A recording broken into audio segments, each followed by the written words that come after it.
and I'm going to talk about transitive and intransitive verbs. A transitive verb is an action verb. It requires a direct object to complete its meaning. In other words, the action of the verb is transferred to the object directly. To determine whether a verb is transitive, ask whether the action is done to someone or something. Does someone or something receive the action of the verb? If it does, then the verb is transitive and the person or thing that received the action is a direct object. For example, the judge sentences the man to 5 years in prison.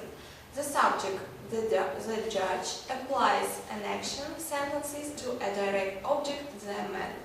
One more example is the batter hit the ball. In this sentence, the direct object ball received the action of the verb hit.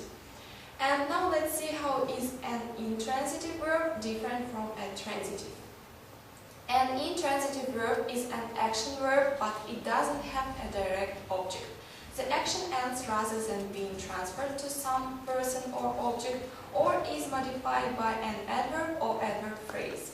Typically, an adverb or prepositional phrase modifies an intransitive verb or the verb ends the sentence.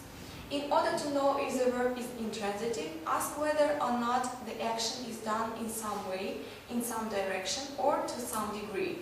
Notice this sounds like the function of an adverb. For example, the man decided against a plea bargain. The man is the subject. What did he do? Decided in one particular way, against. In this example, notice that against a plea bargain is a prepositional phrase.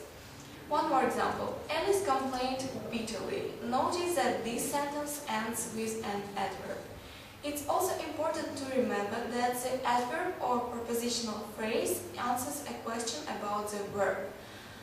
For example, the subject did something where. If Charlie had run into the street, he would have been injured. The second, the subject did something when. The thousands of cranes will return in the spring. The subject did something how or to what degree. Politicians and the public are complaining loudly. And the last, the subject did something why. John's grade improved with the help of a tutor. That is about transitive and intransitive verbs. Thank you for your attention.